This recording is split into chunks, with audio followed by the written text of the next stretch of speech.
Peas are perfect when the pot goes pop. Nature's sign that things are fine. The humble pea, love them or hate them, you've probably got some in your freezer right now. It's a versatile little vegetable, but for the first time ever, and with the help of Horizon funding, peas are being made into gin. I'm Iannetta. I'm a research scientist at the James Hutton Institute, and we're here on the east coast of Scotland to visit Arbikie Distillery, which is where my ex-PhD student, now Dr. Kirsty Black, works as a distillery manager. So Arbikie is a very innovative distillery, and what they're trying to do is be the world's most sustainable distillery. So I'm here to catch up with Kirsty. I've not seen her for a little while. I like catching up with her regularly because Arbikie is a distillery that never stays still. It's always moving, it's always innovating. So let's go in and see what she's got to say. Hey, are we allowed to? You're not now when people meet these days. Do we? They're meant to air kiss like that. So how's the Nadar going? Could you show me how you're getting on with your process here? Yeah, of course. So to start the process, we really have to start in the field and how we grow the peas. Brilliant. Okay. As the peas have already been harvested for this season, the Botanicals nursery will be a stand-in for the field today. So as you know, Pete, everything here at Arbikie starts in the field, and our pea spirits are no different. We've been growing them now for quite a number of years, both as intercropping and as sole crops, and in both scenarios we're really seeing how much they benefit the farm. So this is where we're growing a mixture of plants in the field. So specifically for us, as we're a distillery, we're growing peas with barley. At the same time, same time, mixed up in the field. And so the barley goes on to make whiskey. The peas are going to go on to make our legume-based spirits. So when we're growing them both as intercrops and sole crops, we're really seeing the benefit to the farm, because then when we're growing the peas, they're supporting and releasing nitrogen to the plants that grow around them, but then also the plant that grows in the field the next year. This is what makes peas so great. Nitrogen is one of the most important nutrients for crop growth and yield. But even though approximately 78% of the atmosphere is dinitrogen or N2 gas, plants can't use atmospheric dinitrogen gas directly. That's why for most crops, we add synthetic, man-made nitrogen fertilizer. However, applying synthetic nitrogen fertilizers is a costly exercise, both environmentally, in terms of agriculture's carbon, but also synthetic nitrogen fertilizer use is literally costly.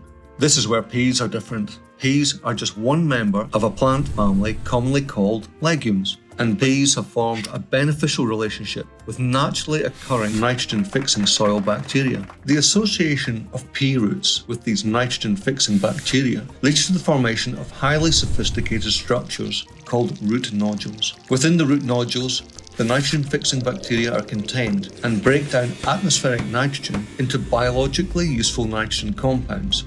In return, the pea offers the bacteria in the nodules energy as sugars. Using peas in the crop rotation at Arbikie Farm helps keep the soil at Arbikie Estate healthy and nitrogen-rich without the need for synthetic nitrogen fertilisers. So peas are a very wise choice for the Scottish climate. And also you have lots of different diversity of peas to use. And I expect the type that you prefer to use would have more starch, perhaps, than protein. Which makes you stand apart from the industry, because many people, especially now, are asking for plant protein. Exactly. Here at Arbikie as a distillery, it is the starch that we're interested in, not the protein. The more starch in the peas, the more alcohol we can make. So that's really obviously important to us. So let's go now into the distillery and we'll go through the steps of how we do that. Great.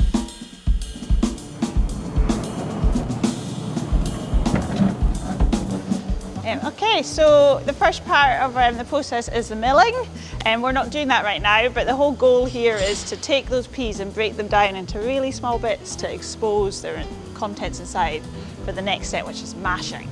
So we'll go and look at that now. So, Kirsty, what's going on here? So this is the first step in making alcohol, and we call it mashing.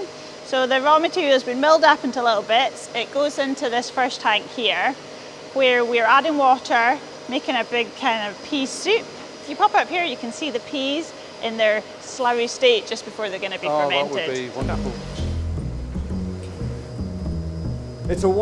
It's a wonderful shade of green, Kirsty.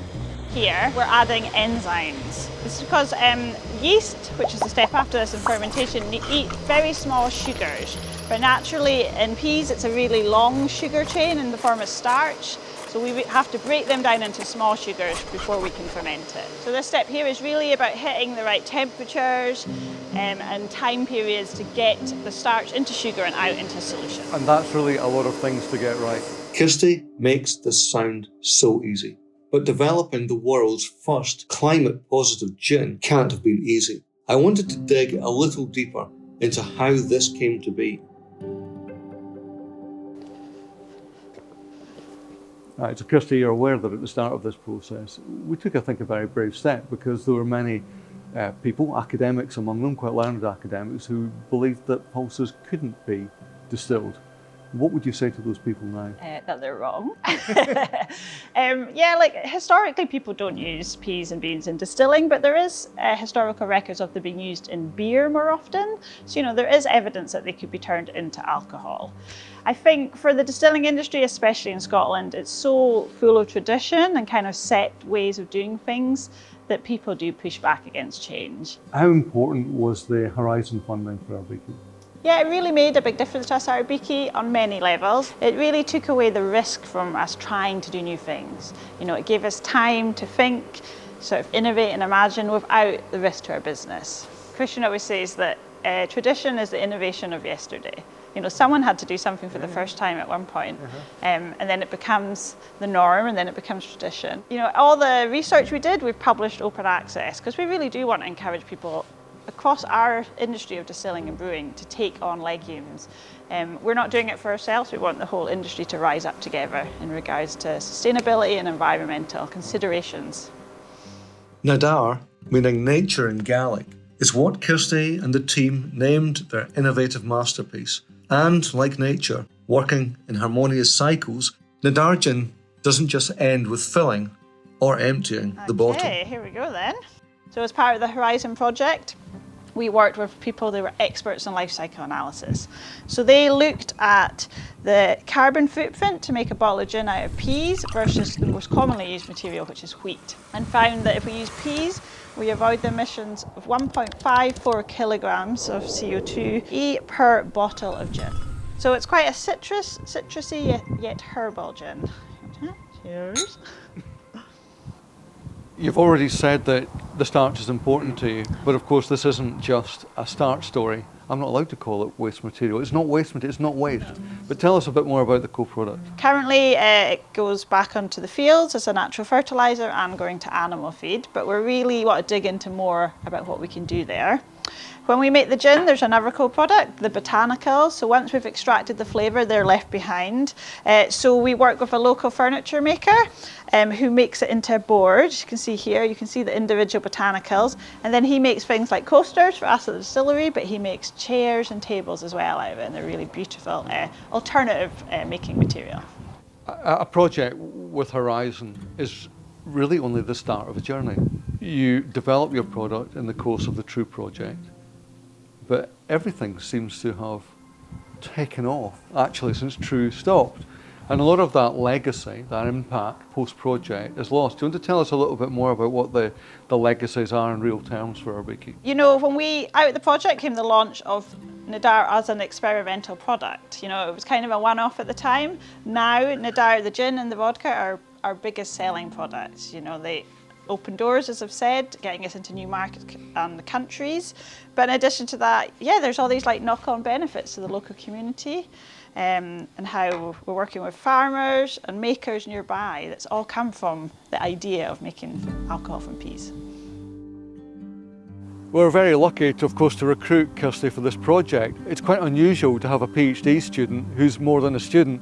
Kirsty's a manager of a distillery. Horizon funding has been really something quite special. It's making disciplines work together, and the synergy that's generated there is really quite unique. It's a challenging and difficult space to work in, but for me, as a scientist and as an ecologist in particular, we're not only de-risking the business side of things, but we're also creating a very particular innovative space, not just making products, but actually generating a whole new path to future products as well.